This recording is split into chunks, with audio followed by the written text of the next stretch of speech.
দিন কায়েম করা লাগবে। এই ওয়াজ আমাদের দেশে ফিরদের মাঝে, বুজুর্গদের মাঝে, অনেক আলেম ওলামা খতিব বক্তার মাঝে পাবেন না। নামাজের ওয়াজ করে নাই এমন হুজুর একজনও নাই, ফির একজনও নাই। রোজার ওয়াজ করে, হজের ওয়াজ করে, যাকাতের ওয়াজ করে, কিন্তু দিন কায়েমের ওয়াজ জীবনে একবারও করে নাই এমন আলেমও আছে। ওরা খুব চালাক হুজুর, খুবই বুদ্ধিমান হুজুর। সেটা হলো তারা তাকায়া দেখছে, তারা সমাজের দিকে তাকায়া দেখছে, যে পাঁচজন নবীর আলোচনা আসছে কোরআনের আয়াতের দিকেও তাকায়া দেখছে, যে পাঁচজন নবী নূহ, ইব্রাহিম, মুসা, ঈসা, মুহাম্মদ সাল্লাল্লাহু আলাইহি ওয়াসাল্লাম, এই পাঁচজন নবী পাঁচজনে মাইর খাইছে। এই পাঁচজন মাইর খাওয়া নবী। ইব্রাহিম তো আগুনে পড়া নবী, উনারা আগুনে ফেলে দিচ্ছে। নূহ আলাইহিস সালামের নামটাই চেঞ্জ, নাম ছিল আব্দুল গাফফার। নূহ শব্দের অর্থ হলো কান্না করা, রোদন করা, ফুফিয়ে ফুফিয়ে কাঁদা। ৯৫০টা বছর দিন কায়েমের কথা বলেছেন। মানুষ যেন পুরা ইসলাম, পুরা দিন জীবনে গ্রহণ করে, আল্লাহর কথার বাহিরে না চলে। এই দাওয়াত নিয়ে মানুষের বাড়ি গেছে, কিন্তু মানুষ উনাকে এমন মারা মারত, সারাদিন কাঁদত। তিনি বলেছেন, ইন্নী দাউতু কওমি লাইলাও ওয়া নাহারা। ও আমার আল্লাহ, আমার কওমকে আমি দিনেও ডেকেছি, রাতেও ডেকেছি, দাওয়াত দিয়েছি দিন এবং রাতে, কিন্তু তারা আমার সাথে ভালো আচরণ করে নাই, এমন মারা মারত। এক পর্যায়ে মানুষ উনাকে আব্দুল গাফফার আর ডাকে না। জিজ্ঞাসা করলো, কান্দুন্না বেডাডা কই দেখছুনি কোনো? নূহ কোথায়? সারাদিন কাঁদে, তাই তার নাম হয়ে গেছে নূহ। আর মুসা আলাইহিস সালামের জীবনী তো জানেনি, উনাকে রোধ করার জন্য, প্রতিরোধের জন্য, উনাকে ঠেকানোর জন্য বনী ইসরাইলের বাচ্চাদেরকে জবে পর্যন্ত করা হয়েছে। হযরত মুসা আলাইহিস সালামকে এক পর্যায়ে দেশ থেকে বাধ্য করা হয়েছে, হিজরত করে চলে গেছেন ফিলিস্তিন, নিজের দেশে থাকতে পারেন নাই। হযরত ঈসা আলাইহিস সালামকে তো দেখেছেন, উনার জীবনী পড়েছেন, শত্রু পরিবেষ্টিত অবস্থায় আল্লাহ উনাকে আসমানে তুলে নিছে। হত্যা করার জন্য ঘরে লোক ঢুকেছে, আল্লাহ তুলে নিছে। প্রিয় নবীজি মুহাম্মদ সাল্লাল্লাহু আলাইহি ওয়াসাল্লামের জীবনী তো জানেনি। এই দিন কায়েমের জন্য আমার নবী কাঁচা দাঁত দিয়েছেন। ওদের দিন হেলমেট ভেঙে রাসূলের মাথায় ঢুকলো, ৩ ঘন্টা রাসূল বেহুশ হয়েছিলেন। তায়েফের ময়দানে আমার রাসূলকে এত ভাবে তারা পাথর মেরেছে, এত বেশি পাথর রাসূলের গায়ে পড়েছিল, আমার নবীর গায়ে একটা পশমের জায়গা বাকি ছিল না যেখানে রক্ত লাগে নাই। ও প্রিয় ভাইয়ারা, চালাক আলেম, বুদ্ধিমান আলেম, উনারা তাকায়া দেখে দিন কায়েমের কথা বলতে গিয়ে ইব্রাহিম মাইর খায়, নূহ মাইর খায়, মুসা মাইর খায়, ঈসা মাইর খায়, নবী মুহাম্মদ মাইর খায়। এ কাম আমি করব কেন? এজন্য যারা দিন কায়েমের কথা বলে না, তারা বাংলাদেশও মাইর খায় না।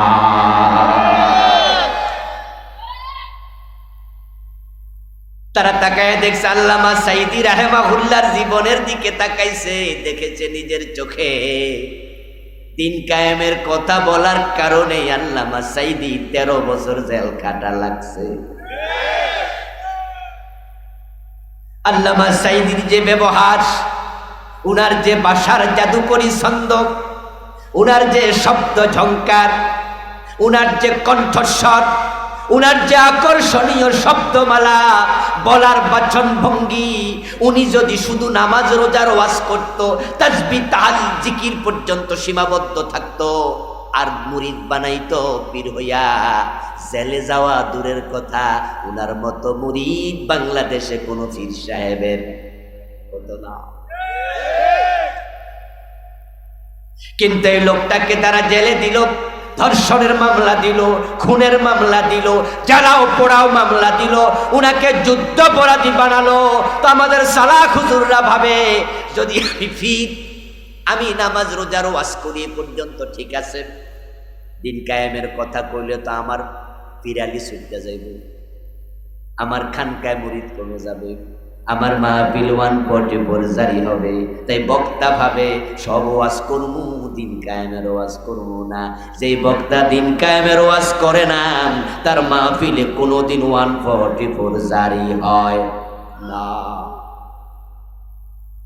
বরং আমরা এমন 2-4 জন বক্তাকে চিনি যাদেরকে বিগত সরকার, এই পতিত স্বৈরাচার সরকার, তাদের স্বরাষ্ট্রমন্ত্রী সুদ্ধা এরকম পাশে বসে ওয়াজে দাওয়াত দিয়া নিয়া নিজেরা ওয়াজ করাইছে। আমরা ওয়াজে গেলে লাড়ি লইয়া ধরে নিয়ে মারে, আর ওই হুজুর ডাইকাই না ওয়াজ করে। ও দোস্ত, দিন কায়েমের ওয়াজ সবাই করবে না, সবাই করতে পারবে না, এটা বড় কঠিন কাজ। আল্লাহ তাআলা বলছে দিন কায়েম করো, তারপর বলছে ওয়ালা তাতাফাররাকু ফী, এবং দিন কায়েমের ব্যাপারে পরস্পর মতবিরোধ করা যাবে না। ও দোস্ত, আল্লাহ জানে পরস্পর মতবিরোধ করলে এই কঠিন কাজ সফল হবে না। শরীয়তের কত বিষয় মতবিরোধ আছে, মতভেদ করা জায়েজও আছে, ইখতিলাফ ইফতিরাক অনেক বিষয় হয়। মাযহাব কি একটা না 4টা? একই মাসালায় 4 মাযহাবে 4 রকম ফতোয়া এমন আছে না নাই? ইখতিলাফ আছে, ইখতিলাফ থাকবে। কেউ বলে আমিন জোরে, কেউ বলে আমিন আস্তে। আমি যেই জায়গায় জুমা পড়াই, নামাজের পরে যদি আমারে কোনো মুসল্লি এসে মাসআলা জিগায়, হুজুর আপনি আমিন কি আস্তে কন না জোরে কন? আমি বললাম আমি আস্তে বলি। তাহলে হুজুর আমি যে নামাজ পড়ছি আপনার পিছনে দাঁড়াইয়া আমার 7 জন কিন্তু জোরে আমিন কইছে, এর নামাজ হইছে নি। আমি মুস্কি হাসি দিয়ে বলবো দোস্ত, এটা লইয়া ঝগড়া করার কিছু নাই, ভিন্ন মাসালা। আস্তে বলার হাদিসও আছে, জোরে বলার হাদিসও। ইমাম শাফি জোরে আমিন বলতো, ইমাম আবু হানিফা আস্তে বলতেন। হুজুর আপনি যে হাত বাজেন নাবির নিচে, এক মুসল্লি বাজছে বুকের উপরে, আমি মুস্কি হাসি দিয়ে বলবো ভাই বান্দুক। ইমাম আহমদ ইবনে হাম্বল বুকে হাত বাঁধতেন, ইমাম আবু হানিফা নাবির নিচে বাঁধতেন। সুতরাং অসুবিধা নাই, ভিন্ন চিন্তা আছে, ইখতিলাফ আছে, শরীয়তের কত মাসআলা ইখতিলাফ চলে, কিন্তু দিন কায়েমের ব্যাপারে আল্লাহ বলছে কোনো মতবিরোধ করা যাবে না। যে বিষয়ে মতবিরোধ করা পর্যন্ত নিষেধ, এই গুরুত্বপূর্ণ বিষয়টা উপেক্ষিত। আজকে আমার এই মাহফিলে এমন শ্রোতাও আছেন দিন কায়েমের গুরুত্বপূর্ণ মাসালা হয়তো আজকে প্রথম শুনতেছেন, অথবা যদি আগে শুনেও থাকেন, এ বিষয়ে আজ পর্যন্ত কোনো ভূমিকা আপনি রাখেন নাই। আপনার বয়স 40 পার হয়ে গেল, 50 পার হয়ে গেল, 60 পার হয়ে গেল, এ দিন কায়েমের ব্যাপারে আপনার কোনো ভূমিকাই নাই। আল্লাহর সামনে কেমনে দাঁড়াবেন, কি জবাব দেবেন? এরপর আল্লাহ তাআলা বলছে শোনো, কাবুরা আলাল মুশরিকিনা মা তাদউহুম ইলাইহি, এদিন কায়েমের দিকে যদি তোমরা মানুষকে ডাকো যারা মুশরিক, এটা তাদের সহ্য হবে না।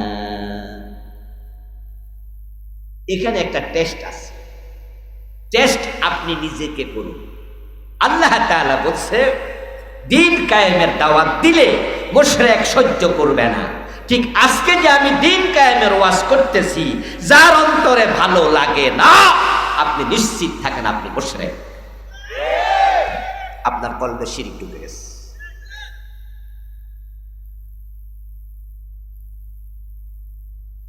যারা শিরকওয়ালা তাদের কাছে দিন কায়েমের ওয়াজ ভালো লাগবে না।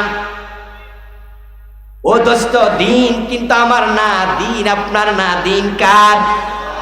কথা বলেন, দিন কার?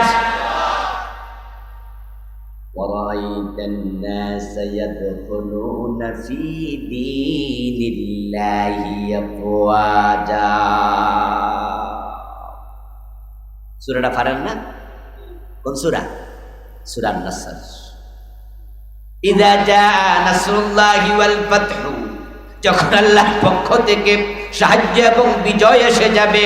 ওয়ারাইতান নাসা, আপনি নবী মানুষদেরকে দেখবেন, ইয়াদখুলুনা, তারা প্রবেশ করবে, ফি দীনিল্লাহ, আল্লাহর দ্বীনের মাঝে। তাহলে দ্বীন কার? বলেন দ্বীন কার? তো আমরা কার দ্বীন কায়েম করতে চাই? তো তোমার কষ্ট লাগে কেন? ঠিক না ঠিক না? আমি তো আমার বাবার ধর্ম বলি না, আমার দাদার ধর্ম বলি না, আমি আল্লাহর ইসলামের কথা বলি।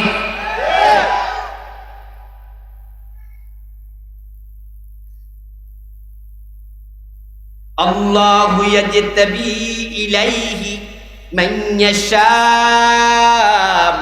এবার আয়াতের পরের অংশ আল্লাহ তাআলা বলেন, শোনো দুনিয়ার মানুষ, দিন কায়েমের কাজ সবাই করতে পারবে না, বরং এই কাজের জন্য আল্লাহ যাকে চায় তাকে মনোনীত করে।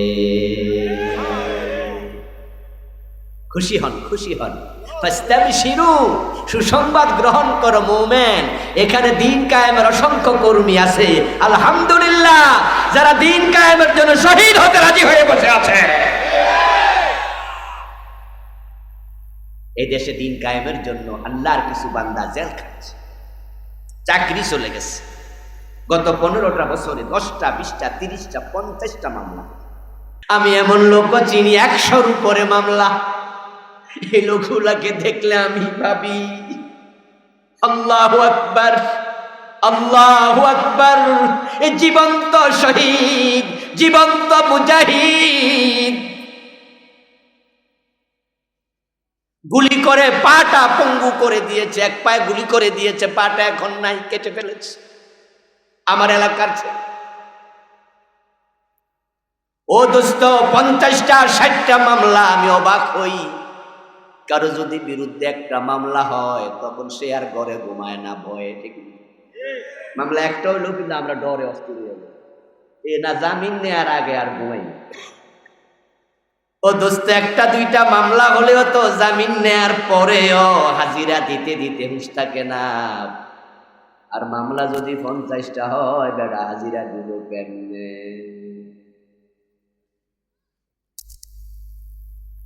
মাসে দিন আছে 30টা, তার মাঝে এখন 8 দিন হলো বন্ধ, শনিবার আর শুক্রবার। তো 8 দিন গেলে এক মাসে 4 সপ্তাহ না, তো 4 দুগুণা 8 দিন শেষ। তো দিন আছে আর 22। তো 22 দিনের মাঝে আবার সরকারি বন্ধ আছে 2-3 দিন। তো মামলা যদি প্রতিদিন একটা হাজিরা হয়, 50টা থাকে, তো এত হাজিরা দিব তো দিনে তো। এর মানে যে কয়দিন অফিস ওই কয়দিন হাজিরা। তো হে সারাদিন যদি কোড়ে বইয়া থাকে, তো ব্যবসা করবো কেমনে, চাকরি করবো কেমনে, বউ বাচ্চারও সময় দেব কেমনে? জীবনটা তেজপাতা। কিন্তু আশ্চর্য হয়েছি তখন যখন দেখেছি 50-100 মামলার আসামি 6 বছর 5 বছর জেল থেকে সারা পাইল। জেল খাইটা, জেল থেকে সারা পাইয়া পরের দিন আবার একামতের দিনের কাজে মিটিং এ চলে যায়। ছবি দেখি অমুক ভাই আবার মিটিং এর সামনে বসে আছে।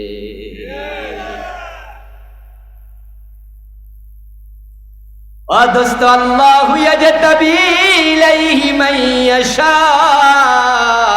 আমার আল্লাহ কত সুন্দর করে কয়, দিন কায়েম সবাই কাজ করবে না, করতে পারবে না। দিন কায়েমের কাজ শুধু তারাই করে আল্লাহ যারে পছন্দ করে। আচ্ছা, আপনারা বলুন তো, সবাই কি শহীদ হইতে পারে? সবাই শহীদ হইতে পারে। শাহাদাত আল্লাহর দেয়া শ্রেষ্ঠ নিয়ামত। ঈমানের পরে শাহাদাতের চেয়ে সেরা কোনো নিয়ামত নাই। হাত পাকা নিয়ে আসেন। আমার প্রিয় ভাই, ঈমানের পরে আল্লাহর দেয়া সেরা নিয়ামত শাহাদাত। জীবনে শাহাদাতের মৃত্যু চান নাই এমন এখানেও খুব একটা পাওয়া যাবে না। কারণ হুজুররা যখন মাহফিল ওয়াজ করে, আমরা ওয়াজের শেষ দিকে অনেক সময় দোয়াও করি, আল্লাহ আমাদেরকে শাহাদাতের মৃত্যু দাও, তখন কি আমিন বলেন নাই? কিন্তু সবাই কি শহীদ হইতে পারে? এত বড় নেয়ামত আল্লাহ সবাইরে দেয় না। প্রফেসর গোলাম আজম রাহেমাহুল্লাহ একজন বড় রাজনীতিবিদ ছিলেন।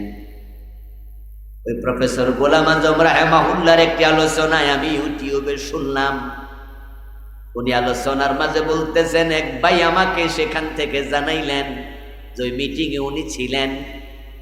প্রফেসর গোলাম আজম বলছে, তুমি যে আল্লাহর কাছে শাহাদাত চাও, এমন কি ইবাদত করে আল্লাহরে খুশি কইরা রাখছো যে আল্লাহ তোমাকে শাহাদাতের মতো এত বড় নেয়ামত দিবে?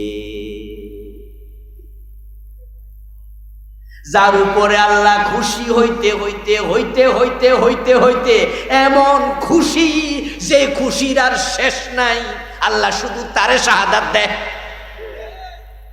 আমি জানি না কথা বুঝাইতে পারছি কিনা। ও দোস্ত, শাহাদাত সবাইরে দেয় না। আল্লাহর পছন্দ লাগে, খুশি লাগে, রেজামন্দি লাগে। এবার বলুন তো, মসজিদে গিয়া যদি কেউ সেজদায় মরে, আমরা তারে কি শহীদ কইছিনি কোনোদিন? কিন্তু যুদ্ধের মাঠে জিহাদ করতে গিয়ে মারা গেলে তাকে শহীদ বলে। আমার বন্ধু, লম্বা রোজা ধরেন, রোজাটা একবারে 17 ঘন্টা লম্বা। দুনিয়ার কোন কোন দেশ 22 ঘন্টা লম্বা রোজা রাখে, এমন দেশ আছে না নাই?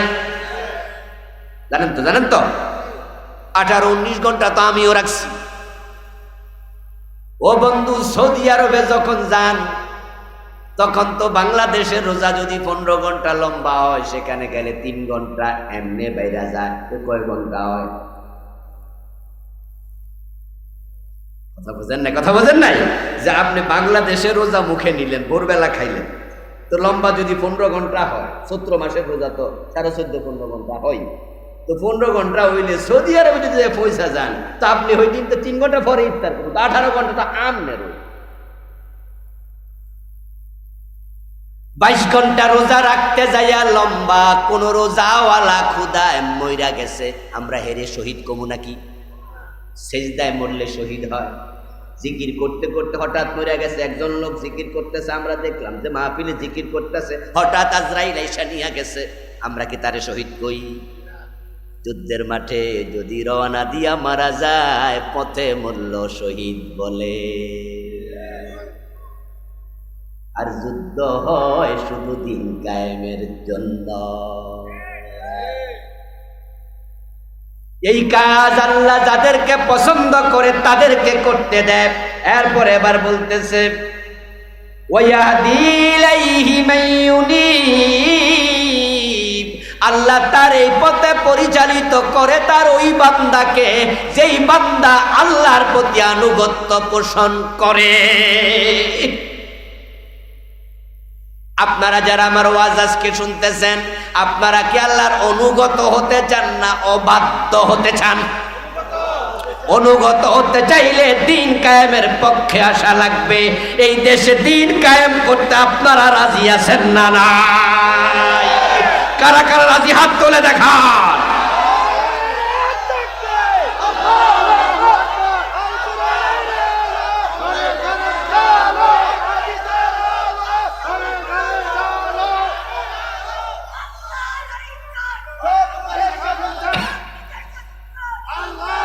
আমার বন্ধু, এখন দিন কায়েম করতে তো রাজি হলেন।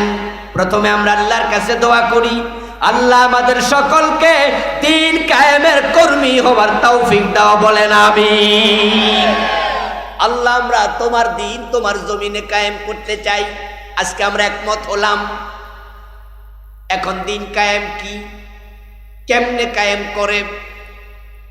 কায়েমকে বলে একামত। কি বলে? এই জন্য এটার নাম একামতে দিন। আজকে বিষয়বস্তু পোস্টারে লেখা আছে একামতে দিন। নামাজ পড়ার জন্য নামাজের আগে ইমাম সাহেব হুজুর লাইন খাড়া করাইয়া কয়, ও মুয়াজ্জিন সাহেব এবার কি দেন? ইকামত, এটাকে বলে ইকামাতুস সালাহ। কি বলে? ইকামাতুস সালাহ, নামাজ কায়েম হবে। এই জন্য মুয়াজ্জিন বলতে বলতে বলে কাদ কামাতিস সালাহ, কাদ কামাতিস সালাহ। নামাজ কিন্তু খারাই যাইতাছে।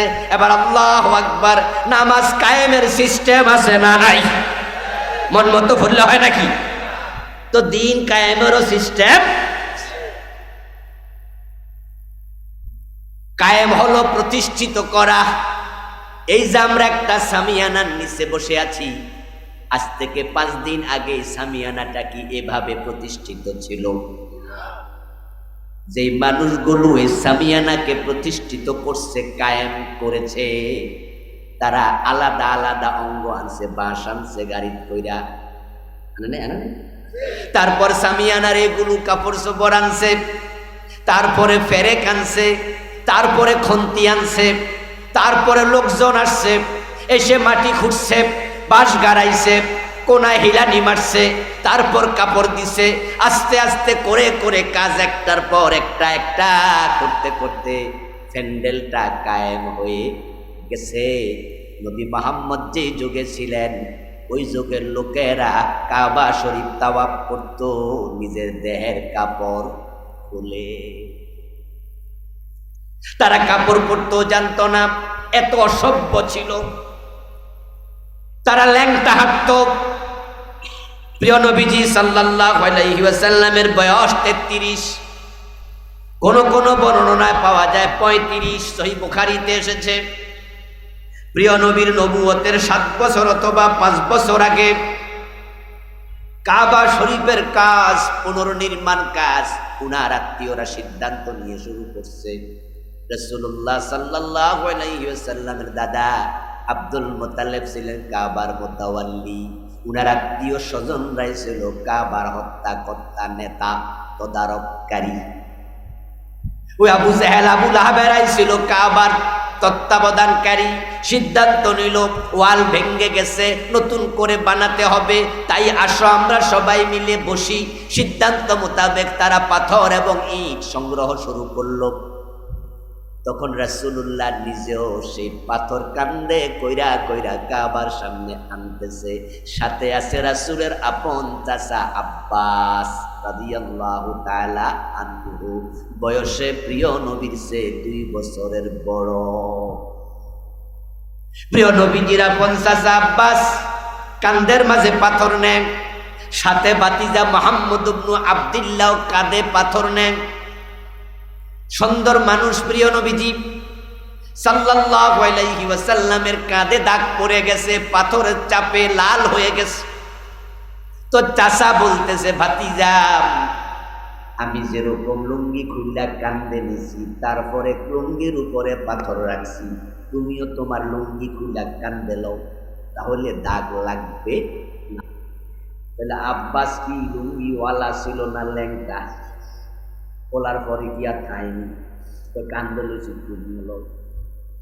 রাসূলুল্লাহ সাল্লাল্লাহু আলাইহি ওয়াসাল্লাম লুঙ্গি খুলবেন, এর মাঝে তিনি বেহুশ হয়ে পড়ে গেলেন। ও দোস্ত, আব্বাস রাসূলের সিনিয়র, তো রাসূলের বয়স যদি 35, আব্বাসের 37, রাসূলের যদি 37, আব্বাসের 39। কাবা শরীফ যখন তাওয়াফ করত, এই জাহিল গুলো বলতো যেই কাপড় পরে আমরা গুনাহ করি, ওই কাপড় পরে কাবা শরীফ তাওয়াফ করা ঠিক না, তাই দল বাইন্দা ল্যাংটা হইয়া তাওয়াফ করত। রাসূল আসলেন, ইসলাম আসলো, আসার পর আল্লাহর নবীকে আল্লাহ শিখালেন 70 টাকা ফরজ। এবার কাবার অঙ্গনে যারা ঈমান আনলো, তাদের গায়ে পোশাক কায়েম হয়ে গেল, তারা এখন আর উলঙ্গ হয় না। রাসূলুল্লাহ আসলেন ইসলাম নিয়ে, আল্লাহ তাআলা বিধান নাজিল করলেন নামাজ পড়তে হবে 5 ওয়াক্ত। যে মানুষগুলো মূর্তির মাঝে সেজদা করত, মূর্তির পায়ে, এখন তারা সেজদা করে কার কদমে? এবার নামাজ কায়েম হলো। রমাদানে রোজা আসলো, 1 মাস রোজা রাখো। সাহাবারা রোজা রাখা শুরু করে দিল, তাদের জীবনে রোজা কায়েম হয়ে গেল। রাসূলুল্লাহ সাল্লাল্লাহু আলাইহি ওয়াসাল্লাম হিজরত করলেন। হিজরতের পরে আল্লাহ তাআলা কোরআনের আয়াত নাযিল করলেন, চুরি করো না, করলে হাত কেটে দাও। রাসূল বললেন হাত কাটা শুরু করো। এখন চোরের হাত কাটার বিধান কায়েম হয়ে গেল। আরব দেশের মানুষগুলো জেনা ব্যভিচার নিয়মিত করত। ওদের মাঝে পশুর স্বভাব ছিল। কুকুর কুকুরি, শুকর শুকুরি, ছাগল ছাগি, গাই গরু পুরুষ গরু, তারা যেমন মাঠে ছেড়ে দিলে সারা মানুষের সামনে একজন আর একজনের সাথে মিলিত হয়ে যায়, লজ্জার কোনো লেশ নাই, পশু পশুর সাথে মিলিত হয়। আরব দেশের মানুষের মাঝে একই স্বভাব ছিল। সাফা পাহাড়ে একটা মূর্তি ছিল, তার নাম ছিল ইয়াসাফ। মারওয়া পাহাড়ে একটা মূর্তি ছিল, তার নাম ছিল নায়েলা। ইতিহাসে পাওয়া যায় ইয়াসাফ একজন মানুষ, নায়েলা একজন মহিলা মানুষ। ইয়াসাফ এবং নায়েলা ছিল প্রেমিক প্রেমিকা। তারা দুইজন জেনা করলো কাবার ভিতরে ঢুকে। মানে হারামি কারে, মদ খাইছে তো খাইছে, মসজিদ খালি জায়গায় এখানে খাইছে। রাস্তার মোড়ে মদ খাইলে পুলিশই ধরে, তো মসজিদ যেহেতু খোলা আছে সব নিয়ে না যায়। মদ খাওয়া এক হারাম, কবিরা গুনাহ। মসজিদের মতো পবিত্র জায়গায় খাইলে কি কবিরা গুনাহ ডাবল হইব না, যে মসজিদ অপবিত্র? ওই দুই জালেম ইয়াসাফ নায়েলা সরাসরি কাবার ভিতরে ঢুকে তারা জেনা করলো। আল্লাহ তাদের উপরে এতটা রেগে গেলেন, ওই দুইটা নারী পুরুষকে আল্লাহ তাৎক্ষণিক পাথর বানাইয়া দিলেন। লোকজন সকালবেলা গিয়ে দেখে একটা নারী একটা পুরুষ, তাদের চেহারা চেনা যায়, তারা ওই নারী পুরুষকেও চিনে। তারা জেনারত অবস্থায় এভাবে লেগে আছে। তখন তারা দুইটাকে টেনে আলাদা করলো এবং তারা বলল যে এটা বড় বরকতের কাজ হয়েছে। কিসের কাজ হয়েছে? কারণ তারা যে মূর্তিগুলো পূজা করত সে মূর্তিগুলো ছিল পাথর। লাত, মানাত, উজ্জা, হুবল, যেই যে মূর্তির তারা পূজা করত, তাকায়া দেখে এই যে মূর্তি, লাত মহিলা মূর্তি, মানাত মহিলা মূর্তি, উজ্জা মহিলা মূর্তি। কথা কি বলছেন? আমার বাংলাদেশে হিন্দুদের মহিলা মূর্তি দেখেন নাই, কিন্তু হিন্দুদের মহিলা মূর্তি মন্দিরগুলোতে ল্যাংটা হয় না, ওরা কাপড় চোপড় পরাইয়া দেয়। অথচ আমাদের কুমিল্লা একটা জায়গা আছে, এটার নাম ময়নামতি, নাম শুনছেন? ময়নামতিতে একটা জাদুঘর আছে, ওখানে আছে বার্ড। ওখানে জাদুঘরটা হলো প্রত্নতাত্ত্বিক জাদুঘর। আমার বাড়িও কুমিল্লা। ওখানে বার্ডে দেখতে গেলে, ঘুরতে গেলে, ময়নামতি যেখানে এখন কুমিল্লা বিশ্ববিদ্যালয় হয়েছে এর পাশে দেখবেন বিশাল বিশাল রাজাদের বাড়ি মাটির নিচে বসে আছে। এক একটা বাড়ি আপনাদের এই মাঠের মতো 5টা মাঠ, 10টা মাঠ। আচ্ছা গেছেন নি কেউ? একটু হাত তোলা যেন দেখে 2-1 গেছেন। ওরে আল্লাহর অভাব নাই, থাক, হাত তোলা লাগতো না, সাক্ষীর অভাব। ও অনেকের বাড়িও মনে করি। আমার বন্ধু, বিশাল জায়গা, বিল্ডিং গুলো মাটির নিচে ধসে আছে, শুধুমাত্র ছাদ দেখা যায়। হাঁটতে শুরু করলে ঘুরে আসতে 10-15 মিনিটে পারবেন না, এত বিশাল। ওইগুলোর মাটি খুঁড়ে খুঁড়ে কিছু মূর্তি পাইছে, ওই মূর্তিগুলা দিয়ে একটা জাদুঘর বানাইছে। ওই জাদুঘরের ভিতরে লজ্জায় ঢোকা যায় না, কারণ সবগুলো মহিলা মূর্তি ল্যাংটা।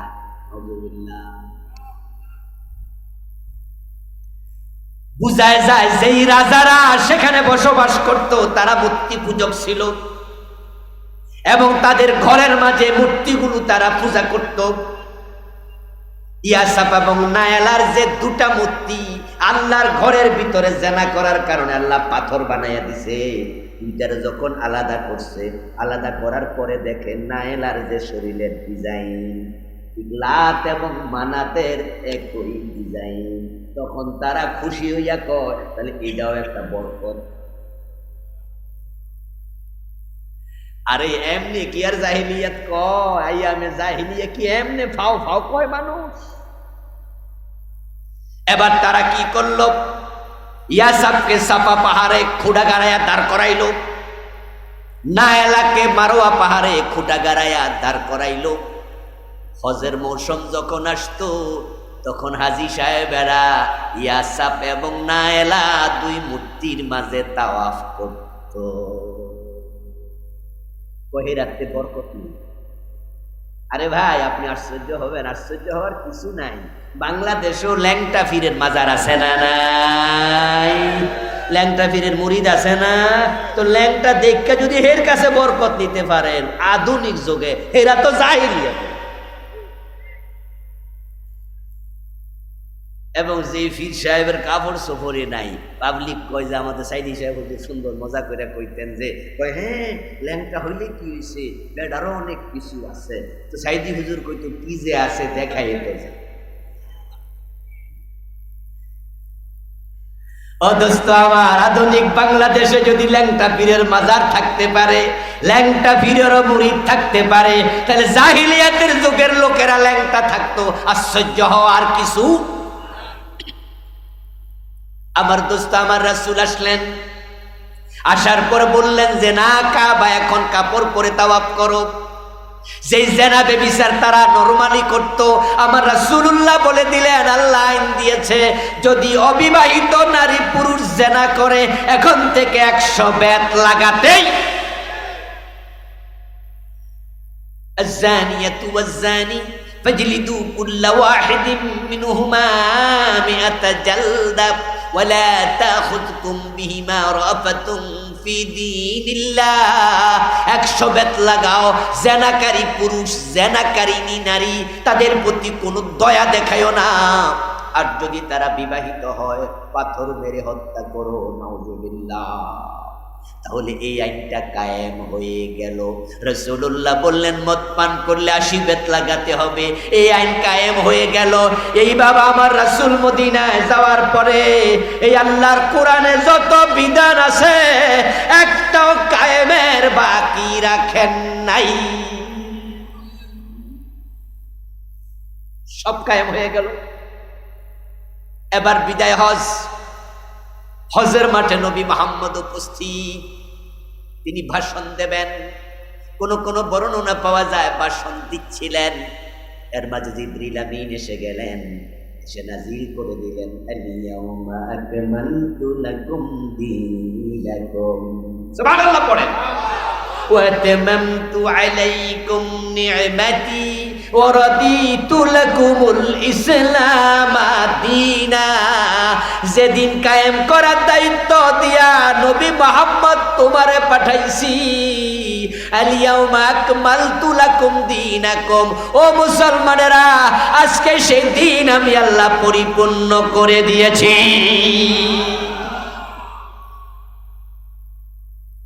এবার আপনাদের কাছে প্রশ্ন করব, জবাব দিয়েন। বাংলাদেশে 92% মুসলমান আছেন, চোর ধরে হাত কাটার আইন আছে নাকি? ডাকাত ধরে শুলে দেয়া হয় নাকি?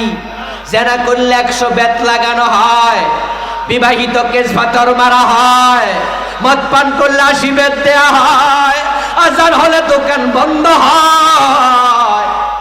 এখানে দিন আছে কিন্তু দিন কায়েম নাই। আমার নবী 23 বছরের ভিতরে 1.25 লক্ষ সাহাবীকে নিয়া তিনি দিন কায়েম করে ফেললেন। মদিনার 10টা বছর ইসলামী রাষ্ট্র আল্লাহর কোরআন দিয়ে চালালেন।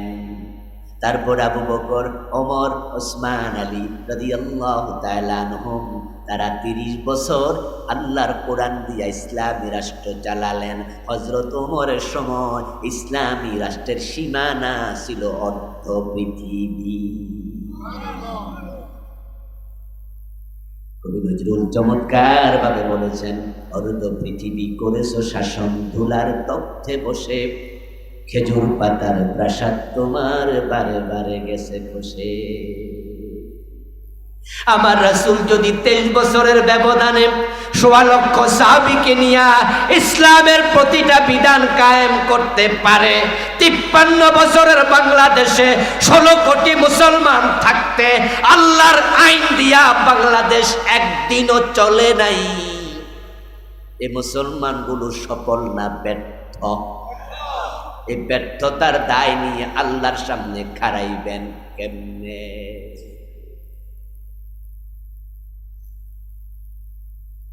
ও দোস্ত, তোমরা মুসলমানেরা থাকতে চোর ধরে কেন হাত কাটা হবে না?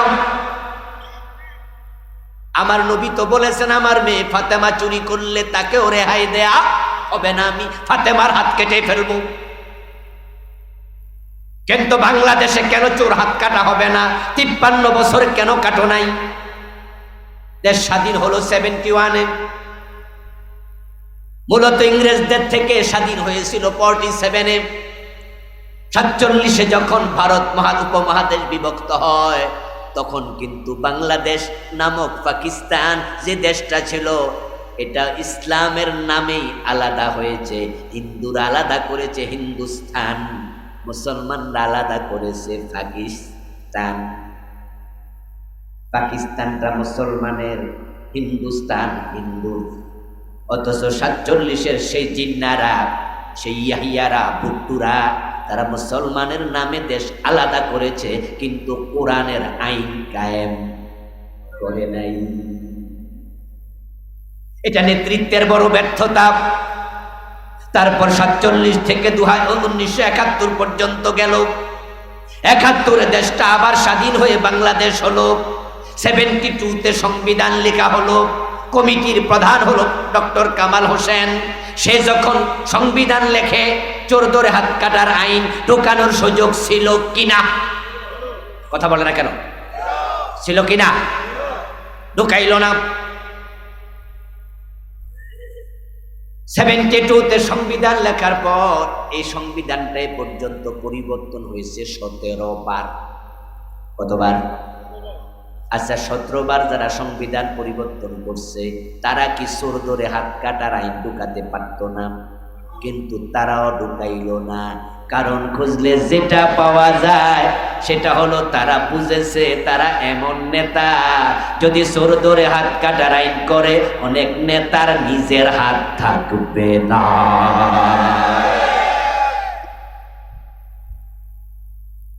আমাদের নেতৃত্ব কয়েকদিন আগে নিজে বলেছেন, উনার বাড়ির ফিয়ন কত কোটি টাকার মালিক? 400 কোটি। 400 কোটি টাকা পাইল কই? উনি কি চাকরি করে কামাইছে? ফিয়ন মানুষ এত টাকা পায় কই? নিশ্চয় দেশের টাকা লুট করেছে। বড় বড় প্রজেক্ট গুলো নেতাকে ধরে পাস করায়া দিছে, ওখান থেকে কোটি কোটি টাকা কামাইছে। এই টাকাটা প্রজেক্টের বাজেটের টাকা। প্রজেক্ট ভালো করে না, না করার কারণে রাস্তা শেষ হওয়ার আগে রাস্তার চামড়া থাকে না। রডের বদলে কি দেয়? আপনারাই দেখছেন। ও দোস্ত, এখন যে রাস্তা 100 কোটি টাকা বাজেট হলো, এই টাকাটা কোত্থেকে আসে? কোথা থেকে আসে? উত্তর হলো, এটা রাজস্ব খাত থেকে আসে। এটা সরকারের যারা চালায়, মন্ত্রী এমপি, তাদের বাপের টাকা না, এটা রাষ্ট্রের টাকা। ঠিক কিনা? এটা রাজস্ব, রাষ্ট্রের টাকা। এটা আপনার আমার টাকা। এই যে মোবাইলে 100 টাকা যদি আপনি ঢুকান, সাথে সাথে 15 টাকা কেটে নিয়ে নেন। আপনি ঢুকাইছেন 100, পাইছেন 85, 15 টাকা ভ্যাট কেটে নিল। এই যে আপনাদের ঘোড়াশাল ব্রিজ দিয়া আমরা প্রাইভেট কার চালায়া যাই, মাগনা যাই না, টোল দেয়া লাগে। যমুনা ব্রিজে প্রতিদিন কোটি কোটি টাকা টোল ওঠে, পদ্মা সেতুতে ওঠে, আপনার মেঘনা সেতু, দাউদকান্দি সেতু, একদিন কোটি কোটি টাকা ওঠে। আমরা যে বিভিন্ন জিনিস কিনলে আমাদের ভ্যাট দিতে হয়, দিতে হয় না? ভ্যাট দিতে হয়, ভ্যাট। টাকা ইনকাম করলে ট্যাক্স দিতে হয়। এগুলো রাজস্বের টাকা, 100 কোটি টাকা জমা হলো। এবার আপনাদের এই রাস্তার জন্য 100 কোটি টাকা বরাদ্দ দেয়া হলো। কিন্তু বরাদ্দ যে নেতা দিছে, ওই নেতার কাছ থেকে যে বরাদ্দ পাইছে, পাওয়ার সময় তার সাথে চুক্তি হয়েছে, তোমারে যদি দেই আমারে দিবার 10%, মানে 100 কোটির 10 কোটি এখানে শুরুতেই।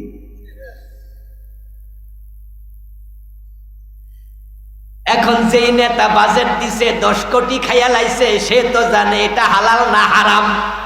কথা বলে না কেন ভাইয়েরা? এ 10 কোটি বৈধ না চুরি? এখন চোর হাত কাটার আইন করলে বেডার খবর কি? দেশের টাকা চুরি করে কানাডায় কারা বেগম পাড়া বানাইছে। এস আলম গ্রুপ ইসলামী ব্যাংকের 17টা শাখা থেকে নাকি 80,000 কোটি টাকা পাচার করেছে। আপনাদের কাছে আমার জানার বন্ধু বলুন তো, ইসলামী ব্যাংকে রিক্সাওয়ালাদেরও অ্যাকাউন্ট আছে না নাই? বেটা সারাটা দিন গায়ের গাম পানি কইরা টাকা জমাইয়া মাইয়া বিয়া দেওয়ার জন্য মাসে 500 টাকা রাখছে। ভিক্ষুক পর্যন্ত ইসলামী ব্যাংকে অ্যাকাউন্টে টাকা জমা, সামনে একটা কুড়ে ঘর বানাবে, ভিক্ষা করে জমানো টাকাটা মাসে 1000 করে রেখেছে, স্বপ্ন দেখে সামনে একটা কুড়ে ঘর বানাবে। আর এসালমের লোকেরা 80,000 কোটি টাকা নিয়ে গেল। এরকম আরো কত ব্যাংক থেকে নিছে? আওয়াজ করে বলুন তো, এসালম একা নিছে না নেতাদের হাত আছে? এজন্য আমরা যখন দিন কায়েমের কথা বলি, ওরা আমাদেরকে রাজাকার বলে গালি দেয়। ওদের মজা লাগে না? ওরা বলে, প্রশ্ন তোলে, কথা বলে যে হ্যাঁ, যদি আপনারা চোর ধরে হাত কেটে দেন তাহলে চোর ভাত খাবে কি দিয়া? আমি বলি, আরে কি আশ্চর্য প্রশ্ন, চোর ভাত খাবে কি দিয়া? তা নিয়ে তুমি টেনশন করো কেন? চোর তো তুমি, তো আর তোমার হাত তো আমরা কাটবো না, আমরা চোরের হাত কাটবো, তুমি টেনশন করছো। পরে আবার বুঝি কারণ আছে। কারণ হলো, বাড়িতে যাইয়া আয়নার সামনে দাঁড়াইলে আয়নার ভিতরে চোর দেখতে পায়।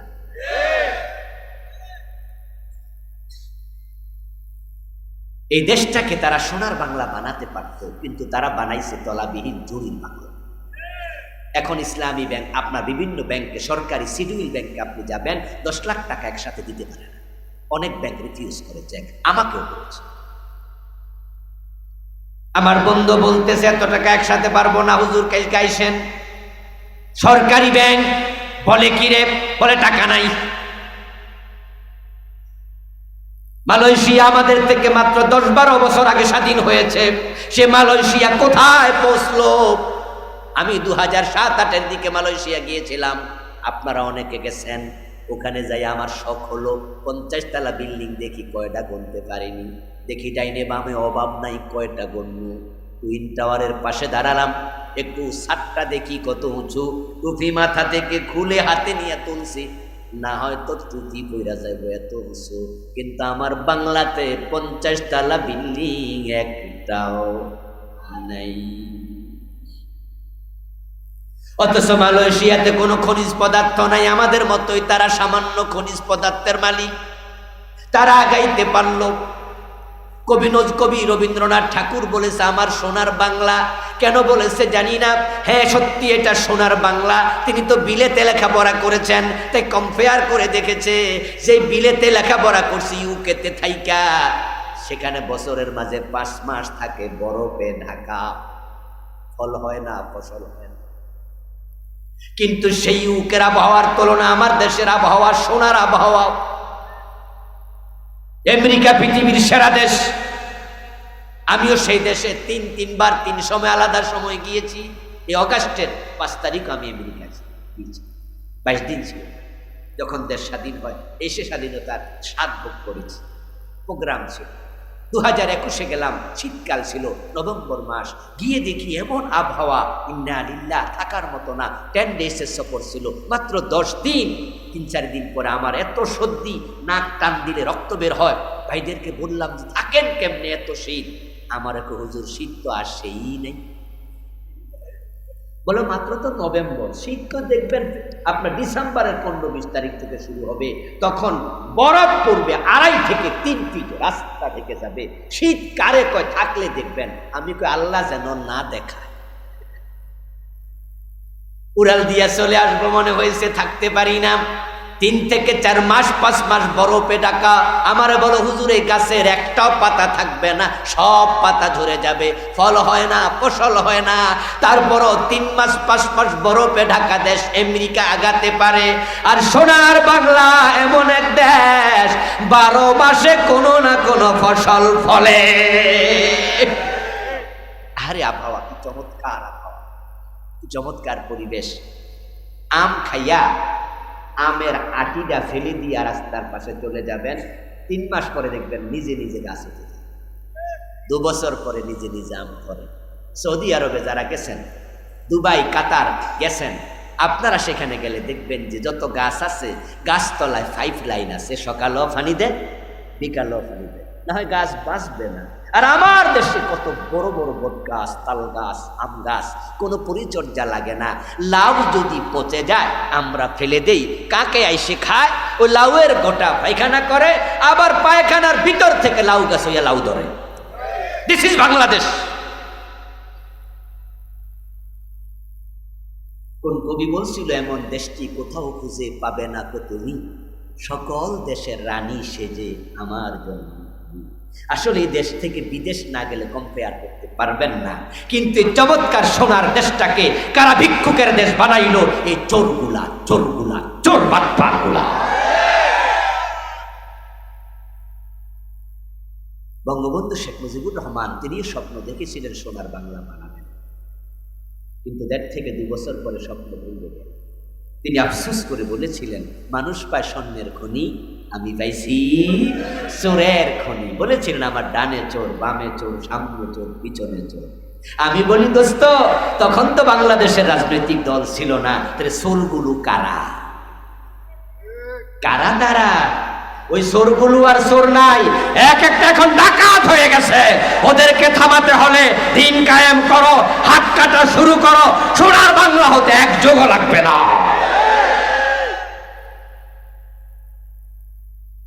তবে হ্যাঁ বন্ধু, এই দিন আপনি কায়েম করার ওয়াজ করলে কায়েম হয়ে যাবে না। অনেক বড় বড় বড় বড় পাহাড় পাড়ি দিতে হবে, অনেক তরঙ্গায়িত সাগর সাঁতার কাটতে হবে। হতে পারে দিন কায়েমের জন্য রক্তের নদী প্রবাহিত করতে হবে, জীবন দিতে হবে লাখ মানুষকে, তখনই দিন কায়েম হবে। দিন কায়েম হওয়া এত সোজা না, তাই যারা দিন কায়েমের কর্মী হয় তারা শাহাদাতের তামান্না অন্তরে লালন করতে হয়।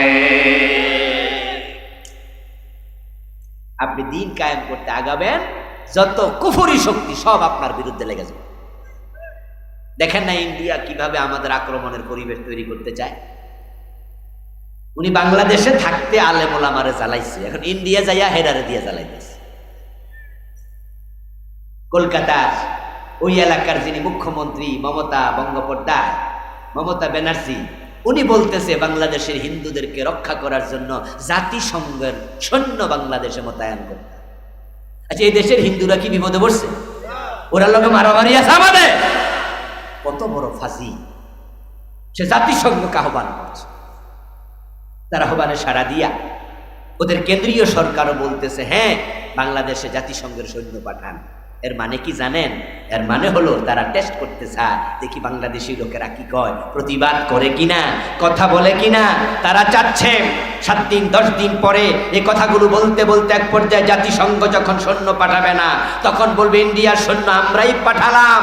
তারা এই দেশকে আক্রমণের পরিবেশ তৈরি করতে, সাম্প্রদায়িক দাঙ্গা রুচিরা দিতে চায়। আমরা সতর্ক করছি ইন্ডিয়াকে, সোজা হাতে যদি ঘি না ওঠে আঙ্গুল আমরাও বাঁকা করতে জানি। আমরা 18 কোটি মুসলমান, এক হাতে কালেমার পতাকা আর এক হাতে শাহজালালের তলোয়ার তুলে দাঁড়াবো ইনশাআল্লাহ।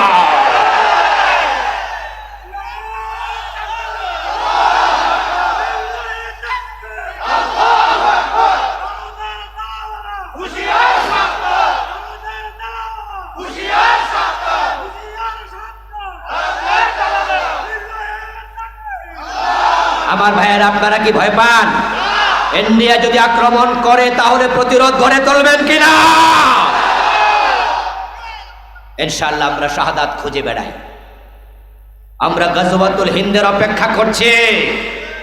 আমাদেরকে ভয় দেখাও না, মৃত্যুকে আমরা ভয় পাই না, শাহাদাতের মৃত্যুকে আমরা কপালে চুমু দেই। প্রিয় ভাইরা, আমরা বিশ্বাস করি আমাদের আল্লাহ আমাদেরকে একা ছেড়ে দেবেন না। আমাদের সাথে কে আছে? আল্লাহর উপর তাওয়াক্কুল বাড়ান। যে পাঁচজন নবীর আলোচনা এখানে আসলো, আমি আলোচনার শেষ দিকে যেতে চাই, কনক্লুশনে বলবো দোস্ত, পাঁচজন নবীর দিকে তাকায়া দেখেন, তারা মাজলুম হয়েছে, তাদের উপর জুলুম করেছে, কিন্তু শেষ দিকে আল্লাহ সাহায্য দিয়া তাদেরকে বিজয় দিয়ে দিছে। যে ফেরাউন মূসা আলাইহিস সালামের বিরুদ্ধে দাঁড়াইছিল, সে ফেরাউনকে আল্লাহ পানিতে ডুবাইছে। মূসা নবীকে আল্লাহ তাআলা সাগরে রাস্তা বানায়া নিরাপদে পার করে দিছে। যে ইব্রাহিম আলাইহিস সালামের সাথে নমরুদ দুশমনি করে উনাকে আগুনে ফেলেছে, ওই নমরুদকে আল্লাহ স্যান্ডেলের বাড়ি খাওয়াইয়া মারছে।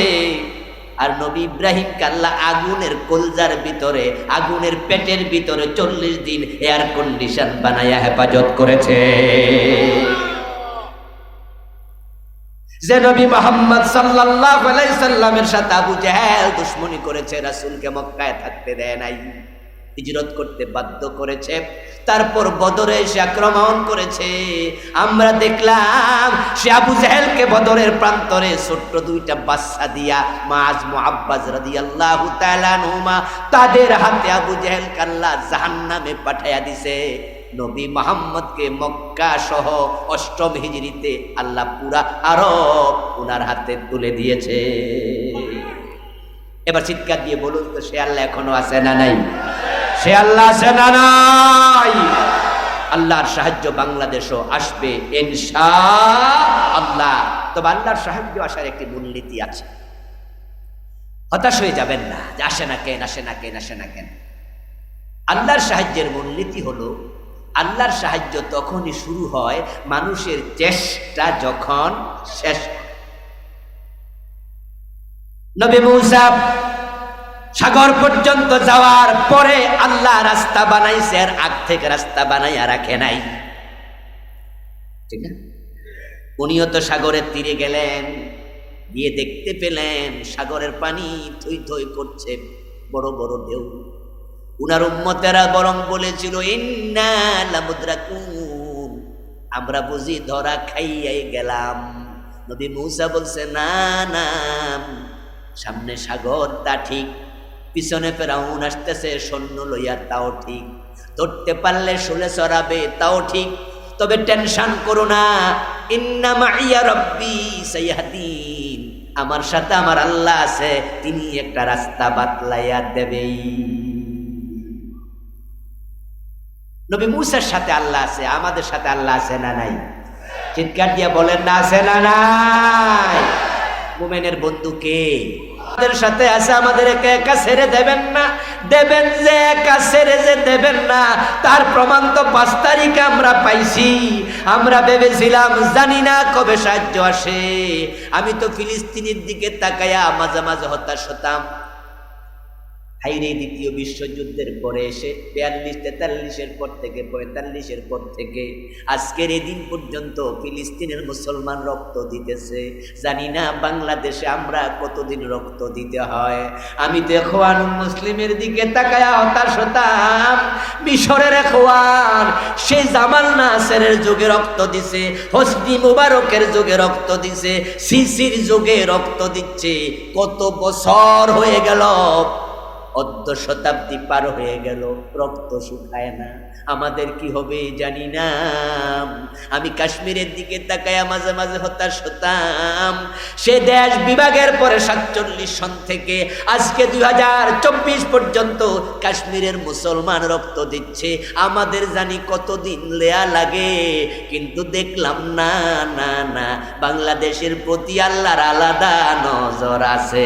15 বছরের ব্যবধানে আল্লাহ জালেমদেরকে দেশ ছাড়া কইরা ইসলামওয়ালাদের হাতে বাংলাদেশ তুলে দিছে। আমাদের প্রতি আল্লাহর আলাদা দয়া আছে, দয়ার কারণও আছে, যেটা আমি বুঝি। সেটা হলো ফিলিস্তিনের চারপাশের রাষ্ট্রগুলো মুসলমান, তাদেরকে চাইলে অন্য মুসলমানরা সাহায্য করার সুযোগ আছে, কিন্তু করছে না। ইখওয়ান যে দেশে মিশর, চারপাশে রাষ্ট্রগুলো মুসলমান, চাইলে সাহায্য করতে পারে। কাশ্মীরের পাশেই তো পাকিস্তান, জানেন তো? এ পাশে জম্মু কাশ্মীর, ওই পাশে ইন্ডিয়ানের কাশ্মীর, এত জম্মুর পাশেই তো পাকিস্তান। পাকিস্তান চাইলে হেল্প করতে পারে, কিন্তু অবস্থানগতভাবে বাংলাদেশ, চারদিকে ইন্ডিয়া, তিন দিকে তাদের জলভাগ, একদিকে তাদের পানি, ঠিক না? তিন দিকে স্থলভাগ, একদিকে জলভাগ। এবং আমাদের সাথে সামান্য একটু জায়গা আছে, সেটা মায়ানমার। তো মায়ানমারের বৌদ্ধরা তো মুসলমান পাইলে জবে করে, ঠিক না? তো মায়ানমারও আমাদের বিরোধী, ইন্ডিয়াও বিরোধী। আমাদের যাওয়ার কোনো জায়গা নাই, দুনিয়ার কোনো মুসলমান যে সাহায্য করবে, একটা সুই পাঠাবে, সেই জায়গাও তো নাই। এজন্য যার কেউ থাকে না, তার থাকে কে?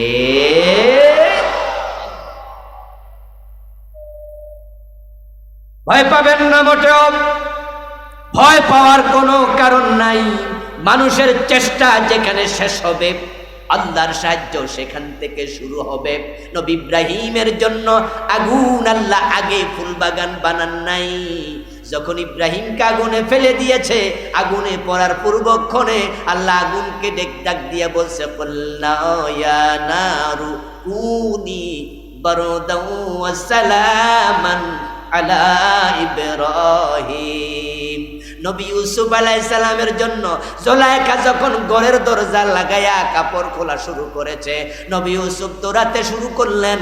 দরজা পর্যন্ত যাওয়ার সাথে সাথে আল্লাহ দরজা খুলে দিছে। এগুলো পরে প্রমাণ হয় আল্লাহর সাহায্য তখন শুরু হয় বান্দার চেষ্টা যেখানে শেষ হয়। বাংলাদেশের সাহায্য আসা শুরু হয়ে গেছে। আমরা যদি ঘুরে দাঁড়াতে পারি, হতে পারে এবারই কোরআন সংবিধান হয়ে যাবে। ঘুরে দাঁড়াতে হবে, দাঁড়াতে হবে। সুযোগ আল্লাহ দিয়েছে, সুযোগ কাজে লাগাতে। সুযোগ বারবার আসে না, সুযোগ বারবার আসে না। এবার সুযোগ এসেছে যে সংবিধান ধর্মনিরপেক্ষ ডক্টর কামাল হোসেনের লেখা, তা এখনই পরিবর্তনের সুযোগ এসেছে। প্রধানমন্ত্রী পালিয়ে যাওয়ার সাথে সাথে প্রধানমন্ত্রীর সাথে সম্পৃক্ত ধারাগুলো মুলতবি, আলটিমেট নিজে নিজে হয়ে গেছে। 300 এমপি পালিয়ে যাওয়ার কারণে এমপিদের সাথে সম্পৃক্ত সংবিধানের ধারাগুলো মুলতবি হয়ে গেছে। মন্ত্রীরা সবাই পালিয়ে যাওয়ার কারণে মন্ত্রী পরিষদের সাথে সম্পৃক্ত ধারাগুলো মুলতবি হয়ে গেছে। অসংখ্য ধারা যেহেতু মুলতবি, নতুন করে কথা উঠেছে সংবিধান রিরাইট করতে হবে, আবার লিখতে হবে। সংবিধান সংস্কারের জন্য অলরেডি কমিটি বানানো হয়েছে, প্রস্তাবনা শুরু যেহেতু হয়েছে, আমরা 92% মুসলমান মাথা তুলে দাঁড়িয়ে যদি বলতে পারি পুরাটাই সংস্কার করো, ফেলে দাও তা, নতুন করে কোরআনকে সংবিধান বানাও। দাবি ওঠানো দরকার আছে না নাই? সব দল দেখা শেষ, আগামীর বাংলাদেশ হোক ইসলামের বাংলাদেশ।